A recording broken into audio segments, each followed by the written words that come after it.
დღესაც სახარებაში, როდესაც 5 პურით და 2 თევზით უამრავი ადამიანი განაძღო და მე იცით რა მოყვება ამას, ხო? დაინახეს, რომ ბიჭო რა კარგია, ესე იგი ვზივარ ჩვენთვის აქ, ტკბილ რაღაცებს ვისმენ და თან ჭამთ, რასაც გვინდა და რამდენსაც გვინდა. აი ეს უნდა იყოს ჩვენი მეფე. თან გაგვართობს ლაპარაკით, თან გვაჭმევს. შრომა აღარ დაგჭირდება და მოინდომებენ მისი მეფეთ კურთხევას, გახსოვთ, ხო?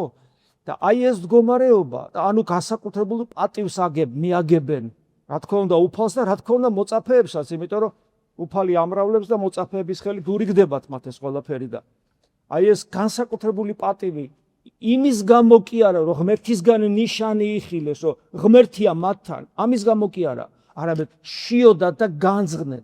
ანუ მიწიერი სურვილები დაიკმაყოფილეს. აი მიწიერი სურვილების დაკმაყოფილებისათვის მიაგებდნენ პატივს ქრისტეს და მოწაფეებს და ამ საცდურისაგან რომ განერიდებინა, ნუ ბოლომდე განრიდება ვერ მოხდა, მერე გახსოვთ ხო, ზღვას შემოუარეს, მერე იქ დახვდნენ და ასე შემდეგ, მაგრამ ყოველ შემთხვევაში უფალს აქვს ცდელობა, რომ ამ საშიშროებისგან რომ განარიდონ, მეხსეულად აიძულა მოწაფეთა შესვლად ნავსა და ესე იგი რომ გალილეის ზღვაში გაუშვა, რომ იქ აღარ ყოფილიყვნენ და ეს პატივი აღარ მიეღოთ და თვითონ კიდე ავიდა მთაზე, რომ ესე იგი ყოფილიყო ლოცვაში განმარტოვებული ყოფილიყო. ანუ მოცინდა, ამით გვაჩვენა, რომ ჩვენ არ უნდა გქონდეს ის დამოკიდებულება ღვთისადმი, რომ აი თუ მიწიერს და ამიკმაყოფილებს, მაშინ მე ის მინდა, ასე თუ მესმის მე ქრისტიანობა, ეს არ არის სწორი და ამის თქმა უნდა და ამით უფალს რომ